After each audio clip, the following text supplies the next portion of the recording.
Good morning or good afternoon for those of us on the East Coast, and welcome to the first of what will be a series of Festival Denver 2016 webinars. There are registered about 70 people for the webinar this morning, so we have all of you on mute. As you have questions that you want to ask, in your control panel there is a place where you can type in a question. So please go ahead and do that, and we will deal with those questions as we work our way through.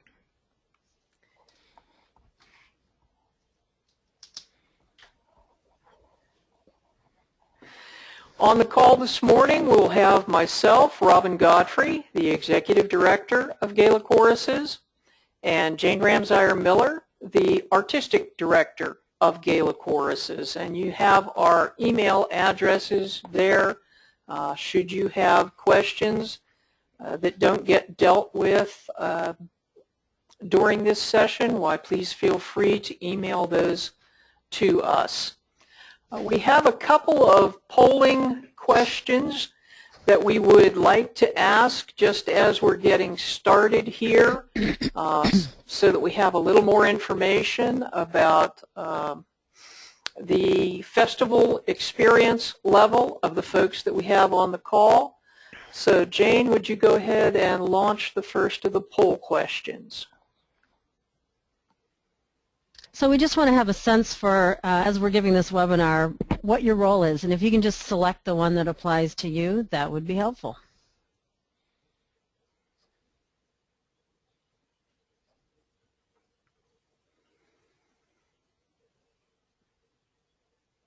And I'm just going to give it another couple seconds here. Looks like people have replied. And this gives you a little bit of a sense. So it looks like most of our, interesting, most of our people are chorus liaisons. Welcome to the liaisons and administrative managers. And this includes volunteers and staff who are paid. And then we have a chunk of artistic directors and a bunch of others and singers as well. Oh, sorry, singers is a pretty big list there. So welcome to everybody. And we also want to ask what type of chorus you represent.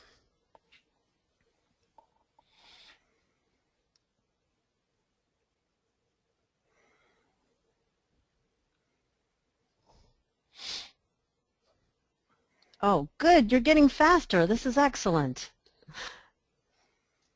Okay, so here are the results of this one. And at least on my screen, the tenor bass one is a little bit hard to read in terms of color, but that's our largest group, which is also representative of our choruses within GALA. And SAT choruses, SSAA choruses, and youth choruses. Robin, can you describe, is this kind of representative across the board of who our choruses are? It's very close. We have a slightly higher percentage of SSAA choruses than are represented here on the call. Yep, that's what I was going to guess. And then we want to know, how many festivals have you attended?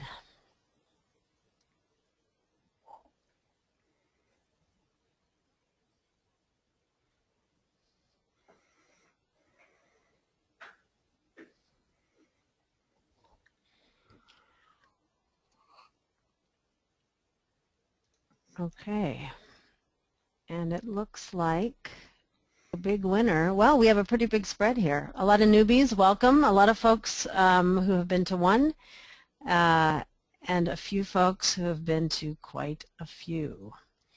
And then I think we have one more question. It's helpful for us to know if you attended Festival 2012, because we're going to repeat a little bit more information if we have a lot of newer folks that were not there.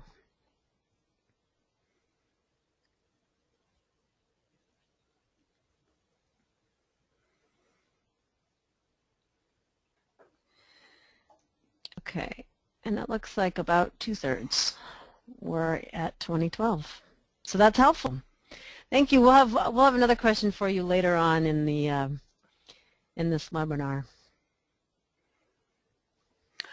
All right, then we'll go ahead and continue on here. Thanks very much for responding to those questions. It helps Jane and I know where to start the story and what level of detail to go to. This first screen is just a little bit of history. We began holding festivals back in 1983 in New York City. And you can see across the bottom of the chart the progression of festivals and, in general, a continuing level of increase in attendance with the exception of 2008 in Miami. We will be back in Denver for Festival 2016 over July 2nd to the 6th. That will be our 10th festival. And we are once again expecting over 6,000 singers, representing 150 to 160 choruses and ensembles. And Jane, we do have some questions coming in, so feel free to interrupt me. Yeah, I'm supposed to be doing that. Whenever you want to. Keep going and I'll read a few questions here. There we go. I have to get this screen down a little bit. So the space we will be using again for Festival in Denver is the Denver Performing Arts Complex that you can see here on the screen. It is one of the largest arts complexes in the world. There are 10 different performing spaces within the complex, and they're connected by a glass roof, and then at the end of the space in between the performance halls is referred to as the Galleria, and the Galleria then at the far end from the view we're looking at here spills out into what is referred to as the Sculpture Garden, and the Sculpture Garden has a lovely view of the Rocky Mountains. There are several of the spaces within DPAC that we will use extensively during Festival. The Ellie Calkins Opera House, the Betcher Concert Hall, the Temple Hoyne Buell Theater, the Stage Theater, and the Sewell Ballroom. Looking at a diagram of the same space, so again, on the last slide, you're looking at a photo. This is a diagram of exactly the same space. It's bounded by Arapahoe Street on the north, 14th Street on the east, Champa on the south, and Spear Boulevard on the west. So in that last photo, we were looking into the space from the 14th Street entrance. So the first of the concert halls that you come to on your left is the Ellie Calkins Opera House. And as you proceed through the Galleria, you come to the Buell Theater and then on through to the Betcher Concert Hall. And as you get to the Betcher Concert Hall on your left, the complex on the right includes both the Stage Theater and the Sewell Ballroom. And then you can see the Galleria spilling out into the Sculpture Park. It is an incredibly compact setting for what we do. It has a lot to do with why we made the choice to return in 2016. It is pretty much ideal for Festival. And Robin, I'm going to jump in because there were a bunch of questions here. One person said, should I type really for you, or is this going to be, are these notes going to be available? And the answer is this PowerPoint will be available that you can, so you can share it with your own chorus or go back and review it. And it is also being recorded so that you can go back, share it with someone or review it yourself if there are things that you don't quite remember. And there are questions here about production, and I think I'm going to wait on those because we will be covering sort of the sound in the hall, amplification, that kind of thing. So let me know if those questions don't get answered, but I think we will be talking about that. David, you said you can't see the chart. I think that was the last poll that I did, and I think on the very last one I did not hit the share button. So I'm assuming the others worked. If not, drop me a note. Okay, so this is Betcher Concert Hall. This is one of our largest halls, and it is in the round, as you can see. It seats 2,700 people. One of the really fun things about Betcher Concert Hall is that 80% of the seats are within 68 feet of the stage, so it feels very intimate for the audience and for the people on stage. So if you are thinking of doing a concert performance that might really want to utilize the space in the round, this would be a great space to choose for your particular performance. The acoustics are really wonderful in this space. We will use some miking for really small choruses, but for really moderate to larger size choruses, no miking is needed, except maybe for some solos and that kind of thing. So this is Betcher. Actually, I'll add one more thing. You can see there's an orchestra on stage in this photo. I'll go back one more time, Rob. And behind the orchestra is what they call the parquet. That's where the chorus sits when there's an orchestral concert. For our festival, if you want to use this parquet section, you can also use that in addition to the risers that will be down front on the stage. Okay, our next concert hall is the LA Opera House. That's a slightly smaller, 2,200 approximately seats. This one also feels quite intimate. The audience sit in 4 different levels, so this is the orchestra setting, and then there's a slightly higher one and 2 balconies. It is a proscenium theater, meaning in contrast to a concert hall where there is no sort of opening from the stage. This has a proscenium opening, but the acoustics are also quite good. We will probably mic a little bit more just to amplify the sound in this particular hall. And again, mics will be available for recording and for soloists and instrumentalists. Third primary hall is Buell. And you're seeing this from the back, but there are also multiple balconies above in the Buell Theater. This is actually our largest hall, just under 3,000 seats. This is really the state-of-the-art Broadway hall for the Denver Performing Arts Complex. It has the most bells and whistles in terms of production elements, video, sound, that sort of thing. This is a great space for larger choirs in terms of how many can be accommodated in the seats, but also just in terms of a space on stage. We will likely hold, we'll talk about coffee concerts later, but they will likely be held in this space in particular, just for ease of space on the stage and in the audience. And then we have 2 spaces that we will use for various activities, but primarily for our ensemble showcase, which will happen, I guess we'll talk about the schedule later, but on the opening day and at late night primarily. This is the Stage Theater, and it's one of the ensemble spaces we used last festival, and in addition we used it for youth chorus performances.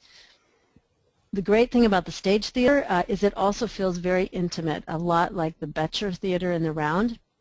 This is sort of 3/4 in the round, and you get a good sense of that here. So it feels very intimate for choruses on stage to connect with people in the audience.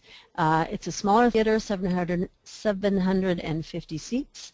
It is built as a theater, so more for speaking. The acoustics are very dry in here, and you can see all the carpet and cloth seats, so that soaks up much more of the sound. But as we did last time, groups in this space will be amplified and to help work at that sound. Before we leave here, there are a couple of questions that it would make sense to address while we're in this group of slides. There is a question regarding the status of the Betcher Concert Hall. So for those who have been following this in the press, there has been some conversation about making renovations to the Betcher Concert Hall. There has even been conversation about demolishing Betcher Concert Hall and replacing it with an outdoor amphitheater. We were in Denver last week and had the opportunity to talk with the staff from the Performing Arts Complex. They do not know yet what's going to happen, if anything, with Betcher, nor do they know when they will know. There is no timetable set for when a decision is going to be made. So the best we know at the moment is that we need to make sure that we have a plan B in mind should Betcher not be available.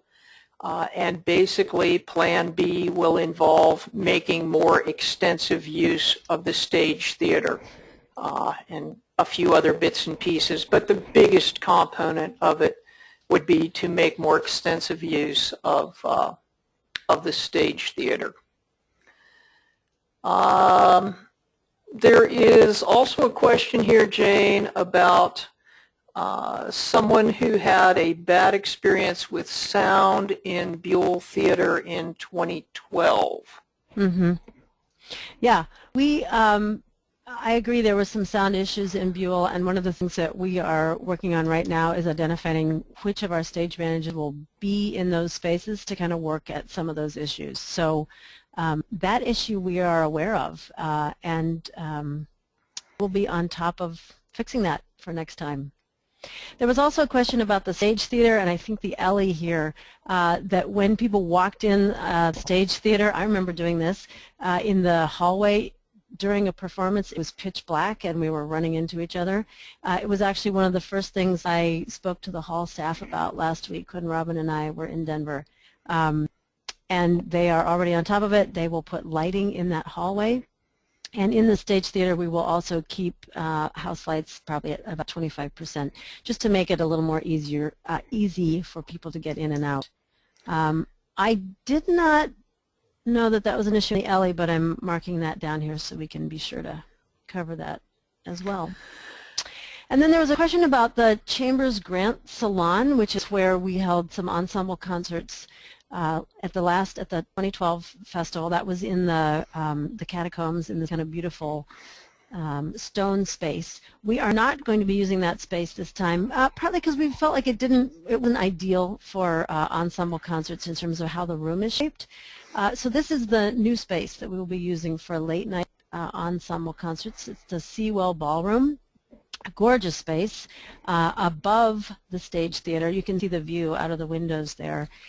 It is currently set in these photos as a banquet space, but we will set it with theater-style seating.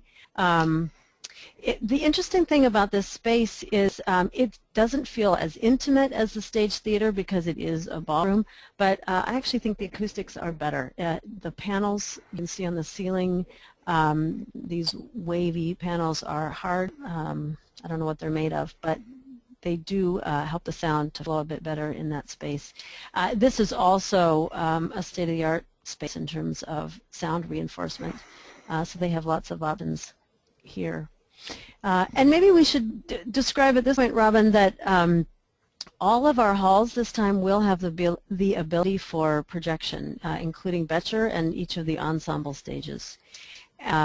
And while projection won't be available during your concert set, Robin, do you want to talk about the intros? Is that a good time for it? Sure, go ahead.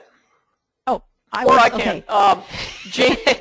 Jane and I were both at the European LGBT Festival in Dublin this past summer, and we saw there that they used video introductions of the individual choruses rather than having someone standing on the stage reading something that had been provided.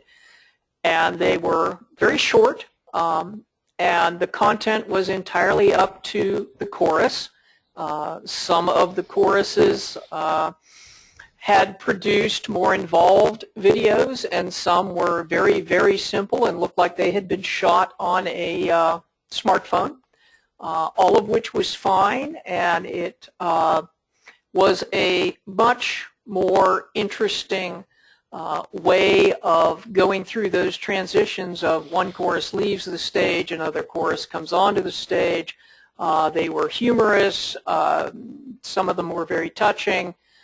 So we are planning to move in that direction for Festival 2016.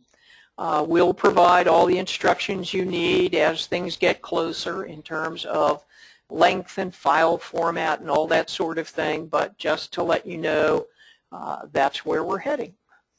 And we're not talking about something that's, I mean, these literally were 1 minute long, so not something that's going to be a big chore to put together. They were really, really entertaining. They were great. Robin, there's one more question. Someone pointed out, wasn't the opening of the Ensemble Festival on opening day was in the Stage Theater and the Ellie. That is correct. We actually don't know exactly where we will assign that opening Ensemble Festival at this point. It does partly depend on what happens with Butcher and, you know, but that is why we are looking at some other options like this Seawell Ballroom, just to make sure we have plenty of options for everything going on during the week.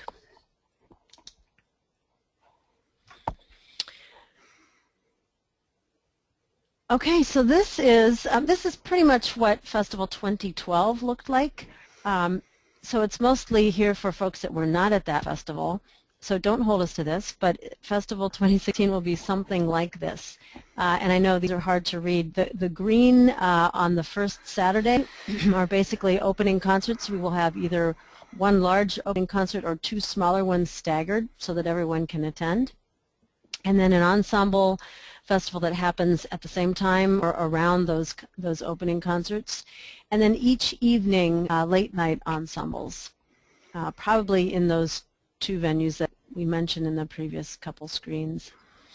Each morning we will continue the tradition of coffee concerts that we started in Festival 2012.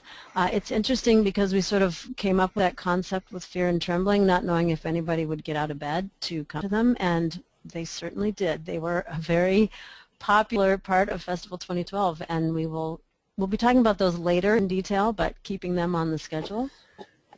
The yellow blocks are regular 30-minute concert blocks that happen mostly in the afternoon. And then the evening purple slots are Blockbuster Concerts. And again, later in this presentation, we'll describe our proposals for Blockbuster Concerts coming up. With the closing happening on Wednesday afternoon and into the evening with a party. One thing to note here, just don't get too attached to where anything in particular is shown. We just put it together to give people who were not at Festival 2012 a sense of how the days lay out. I also notice in looking at this that to the extent you can actually read the type, Naked Man is not going to be a sing-along. It will be a produced performance. Okay.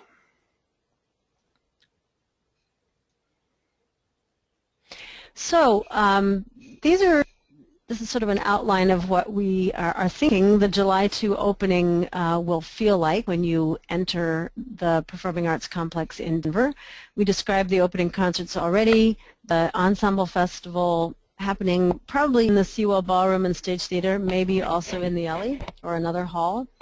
Our Colorado choruses are also going to welcome us to this space with some flash mobs from the, let's see if you can see them in this photo. Yes, do you see the three things that look like balconies? That's actually a parking garage, but a perfect space for choirs to be performing. We're going to be creating sort of a carnival atmosphere with the help of our Colorado choruses as the rest of us enter and become part of the festival experience. There will be food and drink vendors in the Galleria, which is this glass space, and the Sculpture Garden, which is a space beyond here, just a wide open grassy, oh dear, we call it the grassy knoll.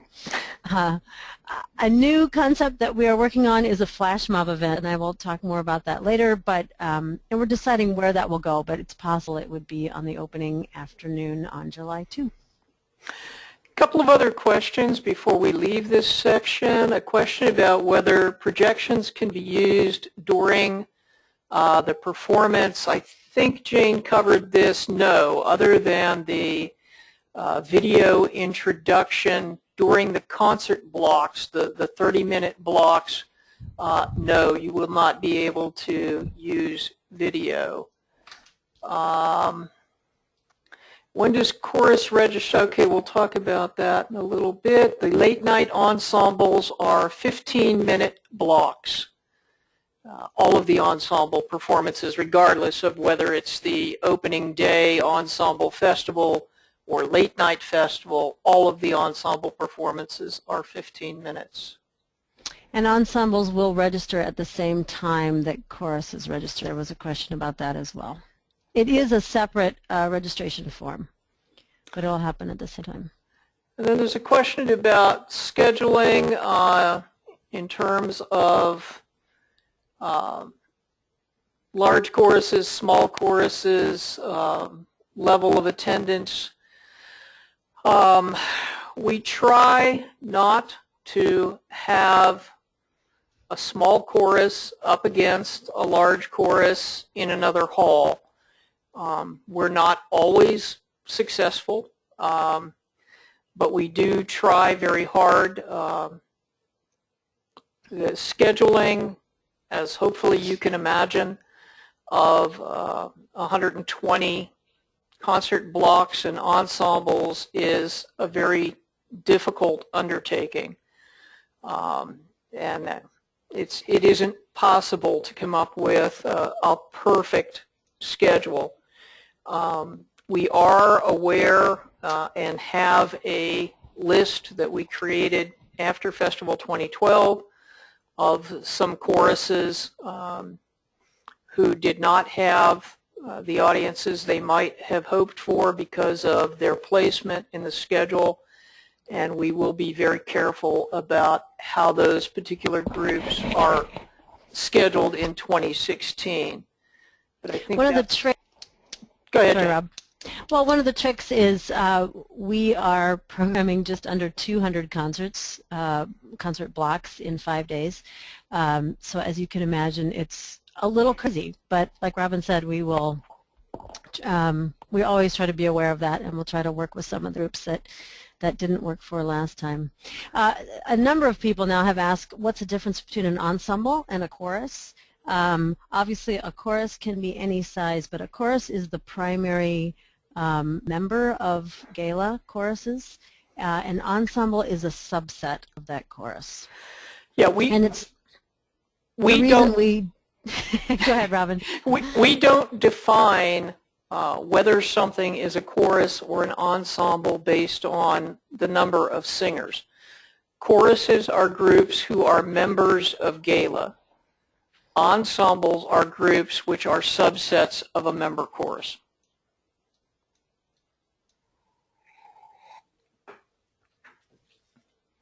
Okay, let's move on.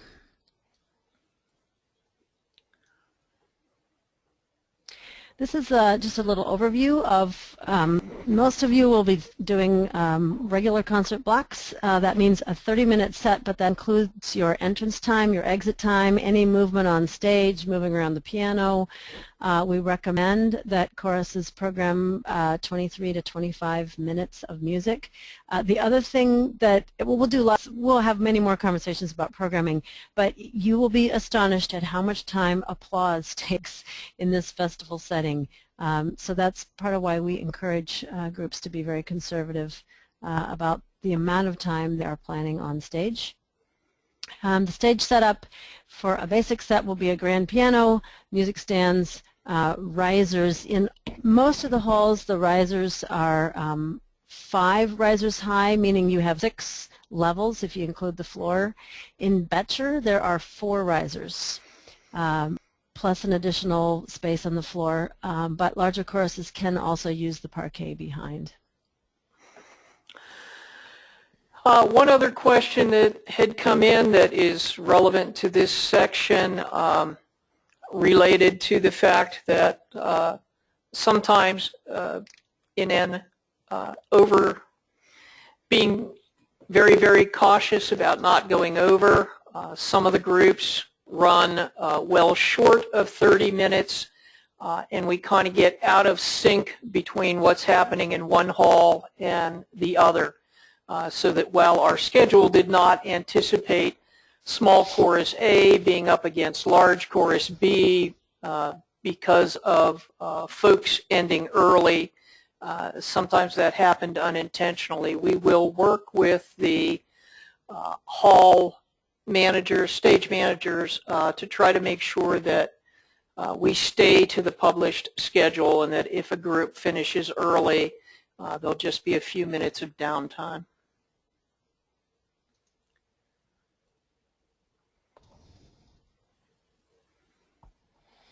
Okay, so one of the things we are going to try to make happen, we are going to make happen for this next Denver Festival is a huge flash mob, and we have identified a space on the 16th Street pedestrian mall, and it's a little hard to see in this photo, but the photo on the top right, if you can see, there are a series of balconies. There are actually 2 levels of balconies above the street level.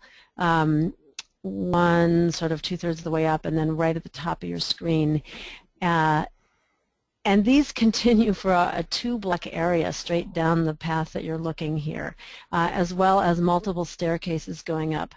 So the idea is to get 500 to 1,000 singers. We estimated that we could actually put 900 people in these spaces and pipe some music to support them with some choreography, hopefully planned by the Columbus Gay Men's Chorus, that we would people learn in advance through YouTube, and then show up at this spot and make a flash.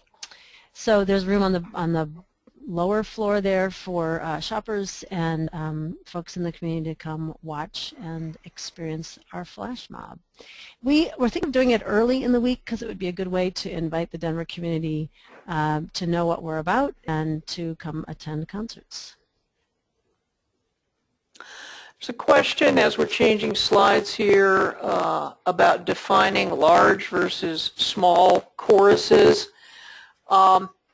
It's probably, at least given the context in which we have been talking about it, it isn't so much a question of large versus small as it is perhaps groups that have a national following that tend to draw a larger audience versus groups that are less well known. So it's not really a measure of is it a big chorus or a small chorus. It's more a function of how do they tend to draw audiences at festival. Someone else did ask about is it possible to put all the big choruses in Buell just in terms of the sound because it has, capacity for a larger sound for a chorus. Yes and no. We try to give each chorus a little bit of choice in where they want to perform. Robin, I couldn't remember this morning, so we either give you your first and second choice or first, second, and third, but that will be on the registration form, just so that if you have a particular kind of planning in mind, we try to accommodate that as much as possible. Actually, I think we did give 3 choices last time, and we were able to accommodate, I think, everybody's either first or second choice.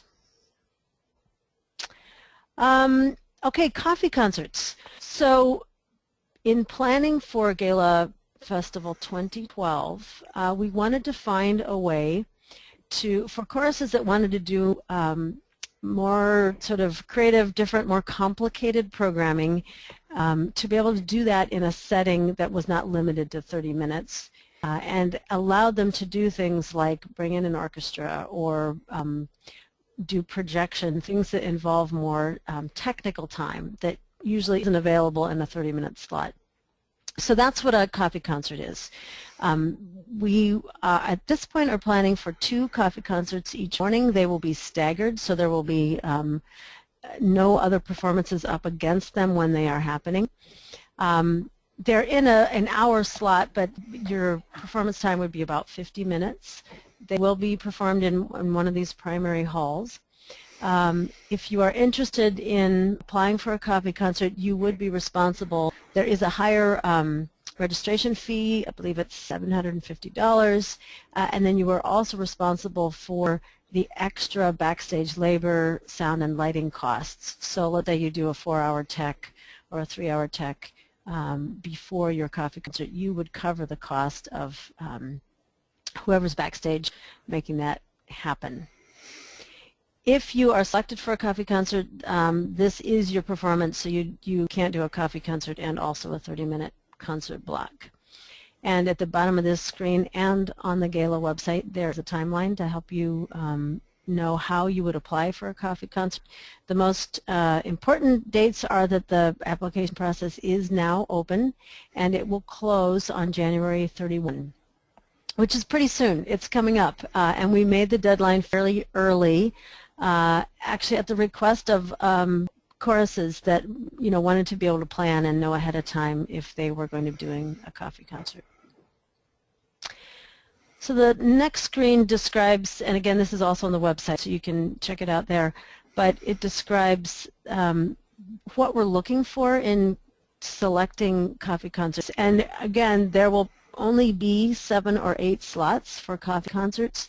So it's going to be, I just want to be upfront that it will be quite a competitive application process. In an informal poll that I did on the Artistic Director listserv a number of months ago, I think there were probably 40 choruses who said they were considering or definitely interested in applying. So just know that if you apply for a coffee concert, make your application really good. We're looking for programs that are unique and creative. Really, we're going to be looking for in your recording samples highly artistic and musical, strong musical quality.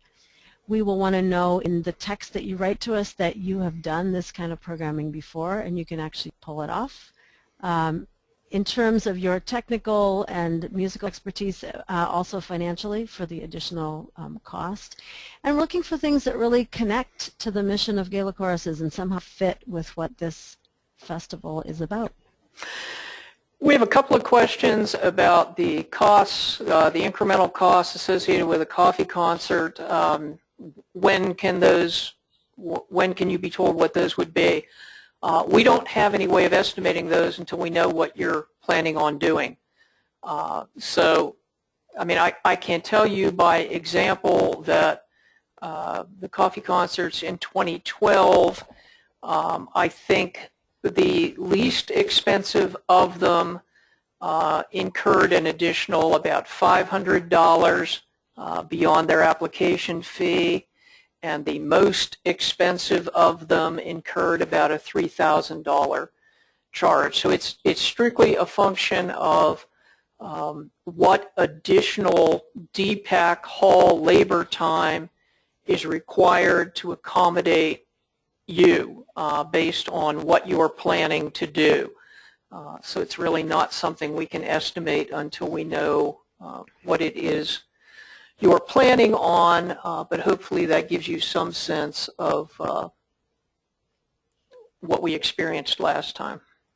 The things that are going to end up costing more are things that take a lot of tech time. So if you have a very complicated lighting scheme or you want to bring on a set or something that takes a lot of backstage assistance, every hall is a union hall. And so that means that they are being paid union wages and for the most part have a specific job. Like the person that is pulling the scrim cannot also be running the projection. They are designated positions. So the more complicated your set is, the more it's going to cost you, both in terms of preparation time and during the show. Someone asked, will we be performing twice like the last festival, but you must have not been to the last festival. Unless it's a youth, did we do that with the youth choruses? No, actually. Our festival's gotten so large that we are not able to accommodate choruses performing their own concert set twice, but this is a good segue to the evening Blockbuster concerts. So any chorus that is performing on stage for your regular chorus set can also get involved in an evening Blockbuster concert. And these are the topics of the Blockbusters. These are not the actual titles. These are just topics that we are exploring for this festival. So, for example, if you have a piece of music that explores gender in an interesting way, you will be invited to, I believe this was in the registration, to say that you would like to be a part of this Blockbuster concert, and we will connect you with a person that is planning each of those Blockbuster concerts so you can get involved and get connected. I would encourage you not to try to be involved in multiple Blockbuster concerts, just because it will take a lot of time in terms of tech and your own rehearsal tech, and you want to be able to spend some time listening to other choruses as well. So Exploring Music and Gender is the first one, or one of our Blockbuster concerts. We are also, instead of a big gay sing, we are this time going to do a show tune showdown, which we are borrowing from our friends in Canada, in Ottawa in particular. The best way to describe it is, from me sitting in the audience, I would say it's a combination of Idol and Family Feud and Do You Want to Be a Millionaire? So it's kind of show tune trivia and performing contest and some very funny judges. So it should be a great event. Do you want to add anything there, Robin? No, it's it's something that will be a little new for us in 2016, and it also gives us an opportunity to demonstrate the tone cluster chorus from Ottawa is who has developed this, and they have used it very successfully as a fundraiser for their chorus.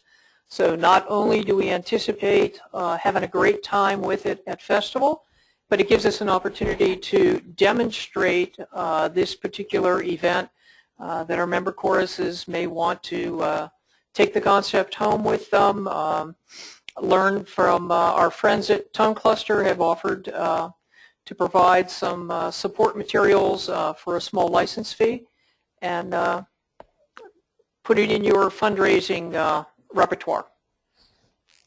So you can read through the rest of these here. Some of these topics we explored in the last festival, and we'll be bringing them back, including a Masterworks Classical Sing-Along with the Colorado Symphony. We just talked with them last week, and they are good to go.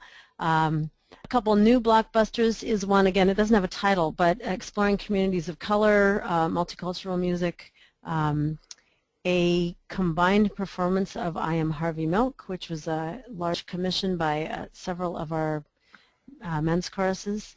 And then we will do one night where we separate into SSAA and mixed chorus and TTBB, and I think youth will be a part of whoever they want to be a part of, and do some programming each on their own.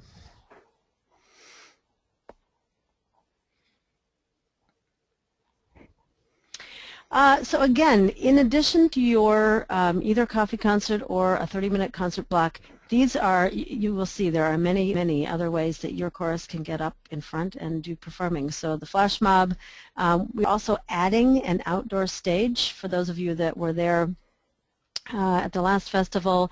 It will likely be past that long hallway in the Galleria where the photo risers were.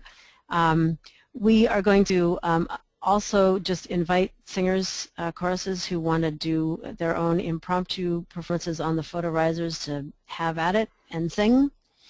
Ensembles will have a chance to sing in the Show Tune Showdown, Blockbusters, opening concert, all kinds of ways for your chorus to get involved.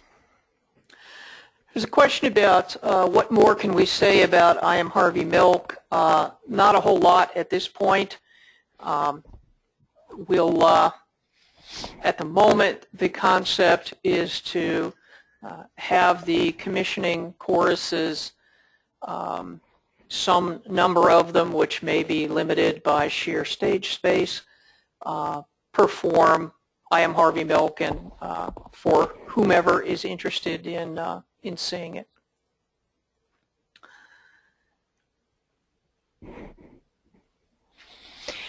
We also invite you and encourage you to collaborate with other choruses wherever you can. So you might want to partner with a chorus in your own community, maybe from another province or state, all across the world.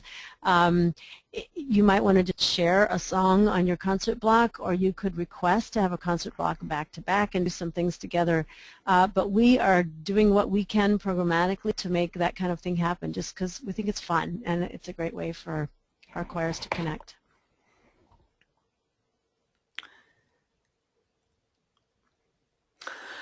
Okay, then just a couple of other topics that we wanted to deal with quickly today. We typically run a series of workshops in the morning, and there are not any big changes planned for that other than to try to get them into meeting rooms at a hotel closer to the Performing Arts Center. We did them up in the Grand Hyatt in 2012. Which isn't all that far away, but it is a 5-block trip. So we are going to try to move them down to a hotel closer to the Performing Arts Center. We do encourage folks to, if you have non-singing volunteers, board members who might be interested in coming to Festival, even though they wouldn't be performing, to think about coming not only to see your performances, but also to have the opportunity to participate in the workshops. Jane, is there anything more you wanted to say about the youth choruses? I'm seeing a question here about someone that wants to see a workshop on choreography. So I'm going to jump in on that one. It's a great idea. I've noted it here. We had a wonderful guy come in called, what was his name, John Jacobson, that did a really great movement workshop at one of our leadership symposiums. So I've made a note of that. Youth choruses, they will do shared performances for each other and housing in the same space, so they have ways to connect and work together, rehearse together. There will also be special workshops and guest presenters connecting with the youth. We will do another Youth Invasion Blockbuster concert that will be open for anyone to attend. A bunch of social activities, including we're connecting with some young queer folks in Denver and trying to find a way for those folks to have some social activities with our GALA youth.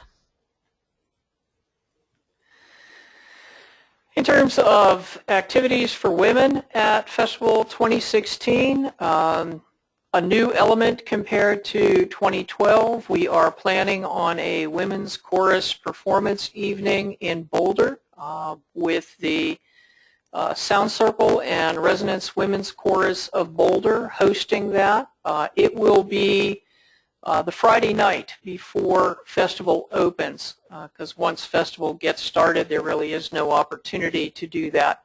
So for any of the women's choruses who arrive early enough, we will have buses taking folks up to Boulder for a very, very informal evening, potluck kind of a dinner, and completely unrehearsed performances. We'll also have the Kathy Roma Commissioning Project performance, where when Kathy retired from Muse, there was a commissioning fund set up in her honor. The first commission under that fund is in progress now, and the groups who participate in that commission will be doing a performance of the piece at Festival. The Celebrating Women concert, which is just the night we split by chorus type, whatever there will be one of our artistic directors putting that together, but it'll be a night for the women to sing to each other, followed by a party in the Stage Theater lobby. We're envisioning repeating the dance that we did in 2012, which was very popular. And then there will be some of the workshops that will be specifically designed to be of interest to women. Okay, taking a look at the layout.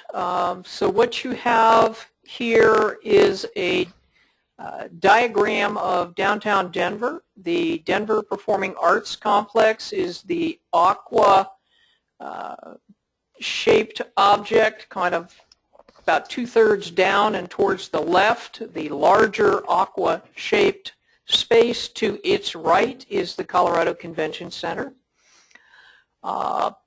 The royal blue buildings are hotels. Not all of those buildings are part of our hotel block, but many of them are. And then the white or the yellow bar that you see running through just about the middle of the diagram is the 16th Street Pedestrian Mall. It has shuttles running continuously, and they are free. So that if your group is housed in one of the hotels, which are a little bit farther to the left or the right, they are usually only a block or two off the 16th Street Pedestrian Mall. You can hop on a shuttle bus and get to within 2 blocks of the Performing Arts Complex.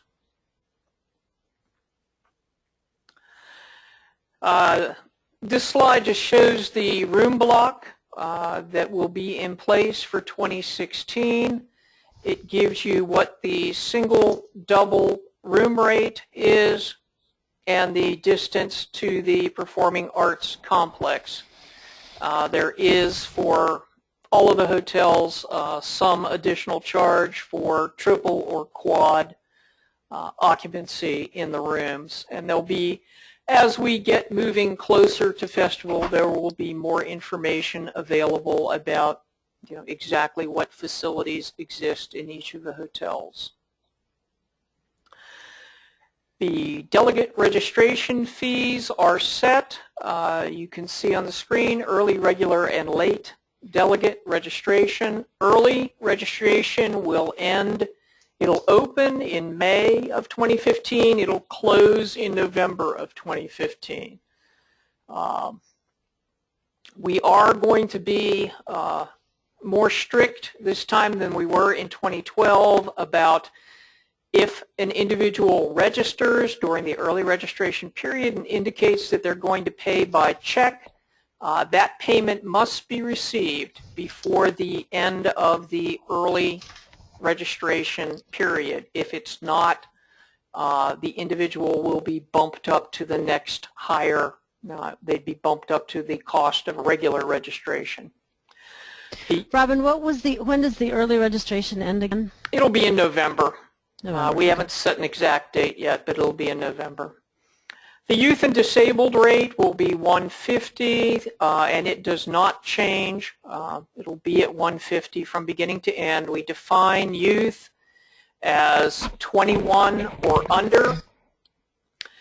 Disabled, we use the, if you are collecting Social Security disability, you are welcome to take advantage of the disabled rate. We do not ask for proof of that in any way. So Robin, yep. Sorry, someone is asking if they are bringing children, how much children would pay, and assume that's the youth rate? Yeah, if they wanted the children to be able to attend anything and everything. If the children were only going to attend a limited number of performances, they would probably be better off just buying single tickets to individual shows. The senior rate will be $165 early, $175 regular, $185 late, and senior we define as 65 or over.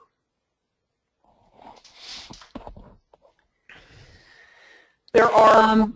Yep. So, Robin, I'm Nope, getting one question here. Is there a difference for singing, non-singing delegates? And I think the answer to that question is if they want to attend concerts, they should pay the regular delegate fee, and that way they could get into all the concerts.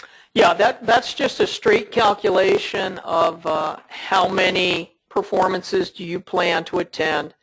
So, take the delegate registration rate.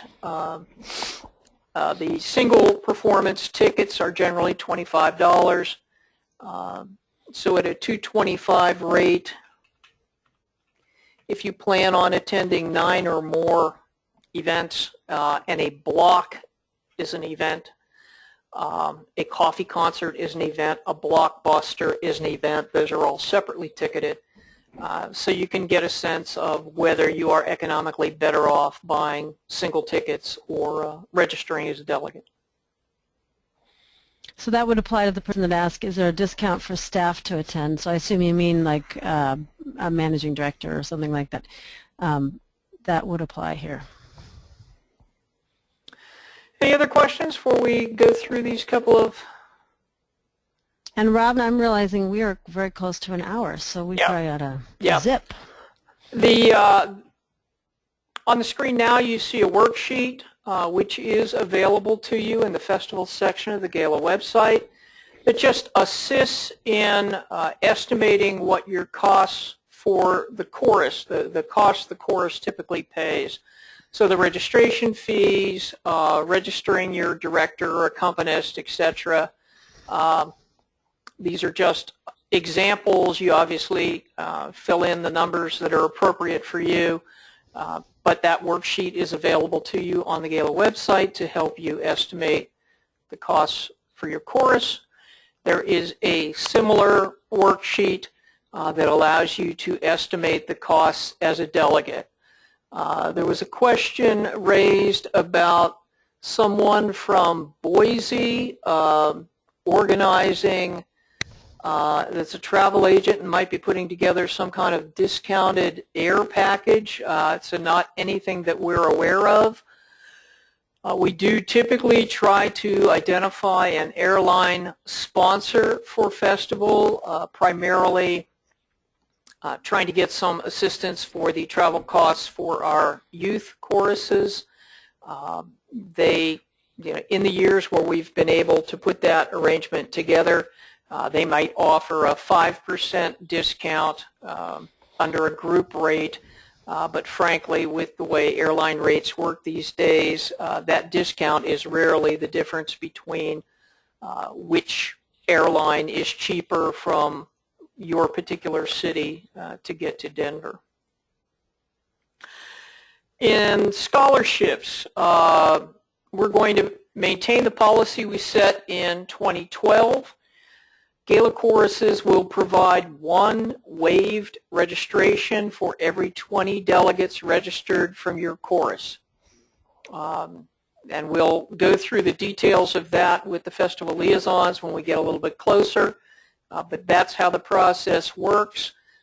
GALA does not make individual decisions about who gets those sponsorships. We will pass those waived registrations back to the chorus, and the chorus makes the decision about who they go to. So there will be no scholarship applications made directly to GALA. And in the event that any chorus doesn't need their free registrations, we encourage them to provide them to a chorus, turn them back in to be used for a chorus with fewer resources. Robin, can you clarify if can a chorus liaison register their whole chorus at once? Not today, no. You mean not for this festival? No, I'm just saying that's not something we're ready to get into today. Oh, okay, got it. Yes, there will be a way to have one individual register more than one person, but the details of that will hold for another webinar. Got it. And I think one of the last slides here is just some dates. Most of this, again, is also up on the GALA website. The only thing which is open so far is the coffee concert applications. Chorus and ensemble registration will open in March. Delegate registration will open in May. Chorus registration will close at the beginning of July. Early delegate registration will close in the fall. Presumably it'll be sometime in November. We'll announce the performance schedule in November. Housing will open in January 2016. Music programs, performance introductions, production worksheets will be due in April. So as we proceed, we will just keep adding things to the countdown. There will be other deadlines as we proceed. Where do you get information? We will do many more webinars like this one. They will be recorded and made available in the festival section of the website. There will be a growing amount of information on the website as we move through the next year. Those festival budgets that we showed a few slides back are available. There are some fundraising tips and tools on the website. And as always, to find out what's happening when, watch the e-newsletters. Those will provide the announcements about when webinars are occurring. And if you joined this call late, yes, this PowerPoint and all this information, it will be available as a PowerPoint presentation, but also as a recorded webinar that you can review or share with your board. So just to wrap up here, if you have any other questions that you weren't able to get answered today, you can send them to Jane or I. There is a question here regarding not scheduling the SSAA and SATB sessions up against TTBB. There's really no way to it's very, very difficult to avoid that and get as many things in as we are trying to, but we'll do the best we can. We did have a full house for the women's sing-along in the Stage Theater in 2012, and that space is kind of a time for the individual types of choruses to do for each other whatever they wish to do. I'm seeing there are a bunch of other questions. Robin, maybe what we should say is we will stay online and answer the rest of the questions that are here, and I have a few that there are maybe 8 or 9 more questions, but should we let people go if they don't have additional questions? Does that make sense? Sure. If you have no other questions, thank you for being with us today, and we look forward to working with you as we go through this next festival season. And if you have a question that you've posted that we haven't gotten to yet, please hang on and we'll work our way through those.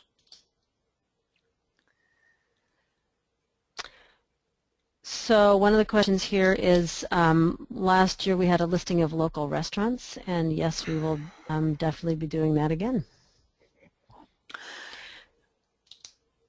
We have one where if only a few members of our chorus can attend, so that I'm presuming that means you would not want to try to do a concert block. Could you come and take part in a Blockbuster? Probably, yes. I don't see any reason that you couldn't do that.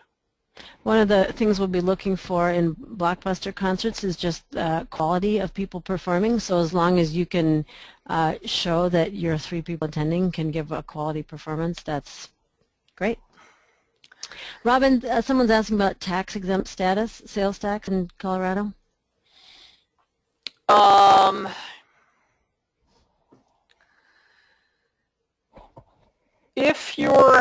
We looked at this in 2012. If your chorus is sales tax exempt in your home state, whatever state you're domiciled in, I believe Colorado will honor that sales tax exemption. But there presumably will be some You will need to have a copy of your sales tax exemption paperwork with you if you are going to if you're planning to purchase something that you don't want to pay sales tax on. And Blue, you ask if there are men who are in Denver on Friday, could they attend the Boulder concert, which is the concert of women's choruses traveling out to Boulder. I'm sure they are not checking gender at the door. It will be an open concert. We are providing transportation, is that right, Robin? Providing transportation from Denver to Boulder for women's choruses. So if some of the men want to attend as audience members, you just need to find your own transportation there. Yeah, I would also mention that it is likely to be a sold-out event. There is a limited capacity to the facility that the folks in Boulder are planning on using. So while I would agree that no, we're not necessarily precluding anyone, the reality may be that there may not be space available. Someone asked, on the night that we split into SA, TB, and mixed chorus to perform for each other, could, in a mixed chorus, could the sopranos and altos attend the women's thing and the tenors and basses attend the men's thing? That is totally up to you. Your chorus can decide which event they want to attend. But the performances will be by the chorus type that the event is designed for. Yes. That's so right. if you choose not to, if you're in a mixed chorus and you choose not to participate with your chorus in the mixed chorus event, but choose to go to the SSAA or TTBB event as an observer, you're certainly free to do that. Someone asked about programming for children. You know, it's something we talked about in 2012, and there was just so much going on that it wasn't possible to pull that off, especially with some of the liability questions and issues. I'm going to make note of it again as something for our planning team to talk about. So the answer is probably not, but we don't know for sure. It's a question about repeating the end of the early registration period. It will end in November 2015. The exact date in November yet to be determined.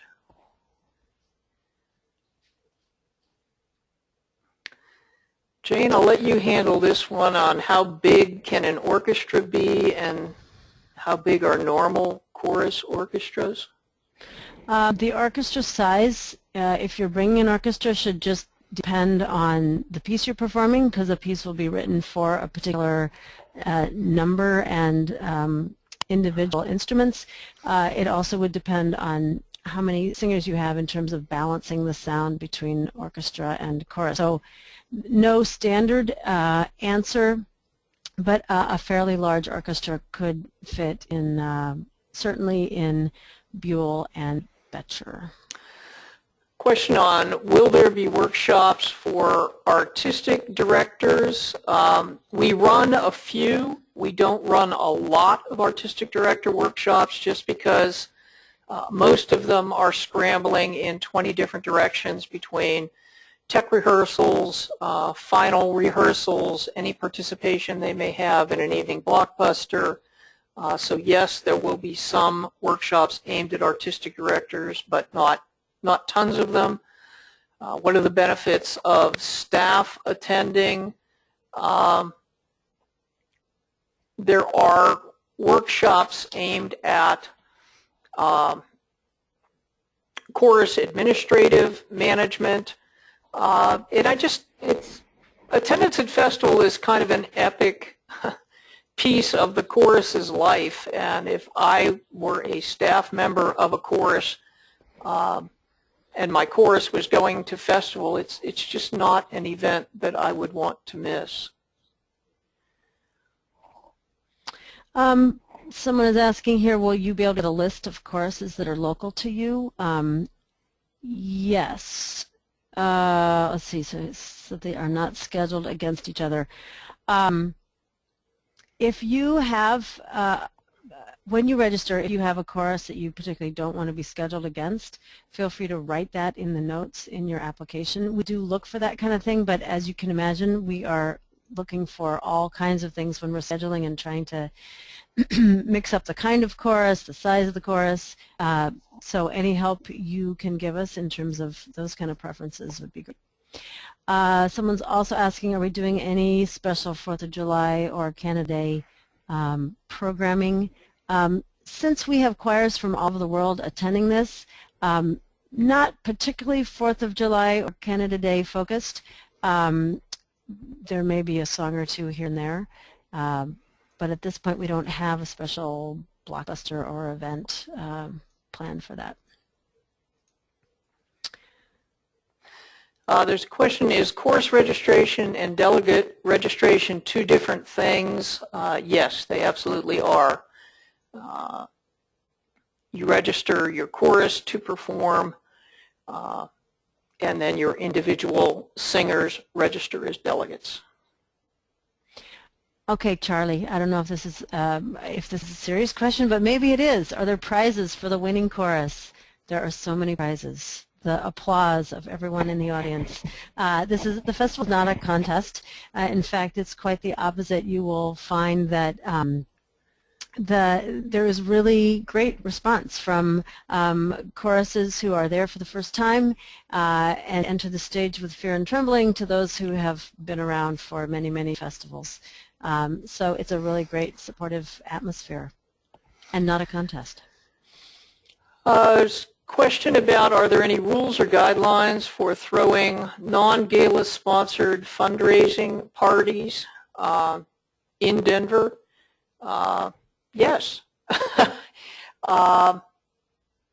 We don't generally, we certainly don't encourage people to try to use Festival as a fundraising event. There are certainly choruses that throw their own parties and may charge a ticket price for that party, and that's entirely up to them. To the extent that it runs up against existing festival programming, GALA does not promote them. It wouldn't be fair to the people who are performing. So I think that's kind of all I can say about that. The closing party is generally sponsored by San Francisco and does have a some revenue aspects to it, but that money is donated back to GALA. So there were two Susans that asked a question about mass choruses, which is a great question. So first, Susan, you were the one that I think that asked about if I only have a couple singers coming and we're not doing a concert block. I forgot to say that there are also other ways that they can be involved performing. So there will be some mass choirs. We don't know for sure what those are, but there will likely be a genderqueer mass choir of trans folks, people that identify as genderqueer. There may also be a chorus of veterans and people, LGBT people, military.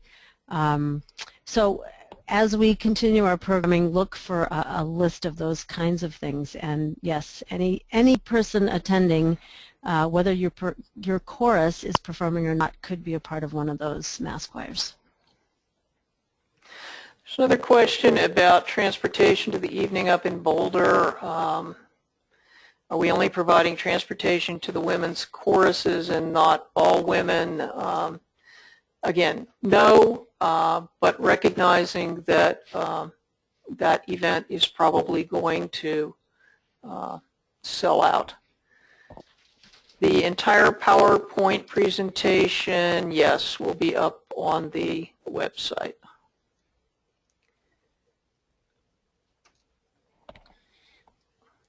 What's the cost of a single ticket? They are generally $25, and a single ticket is either a coffee concert, a Blockbuster, or a concert block, and the block is generally 4 to 5 30-minute sets.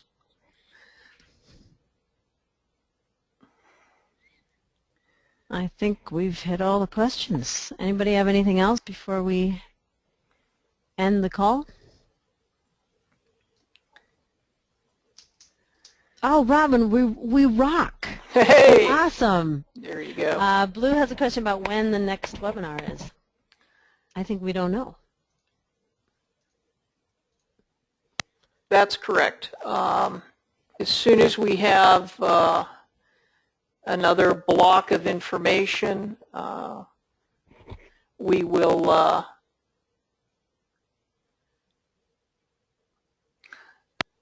schedule another webinar, but they will always be advertised well in advance through the newsletter.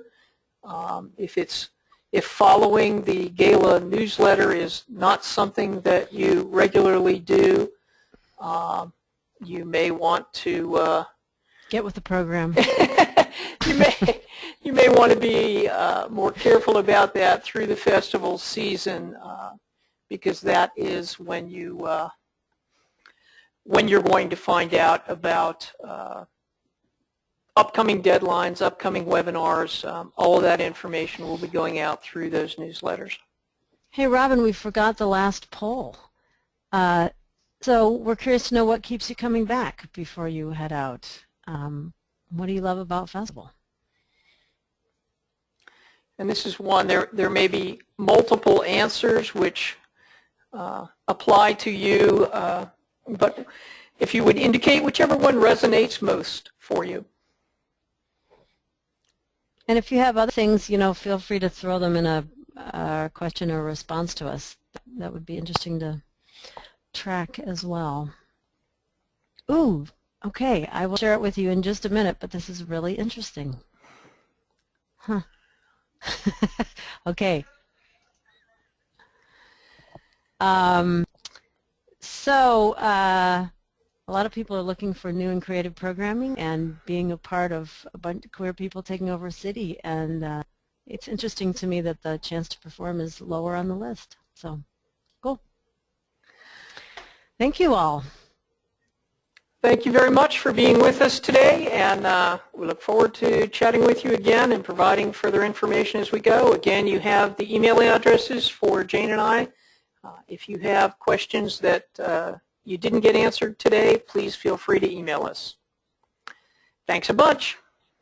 See you in Denver.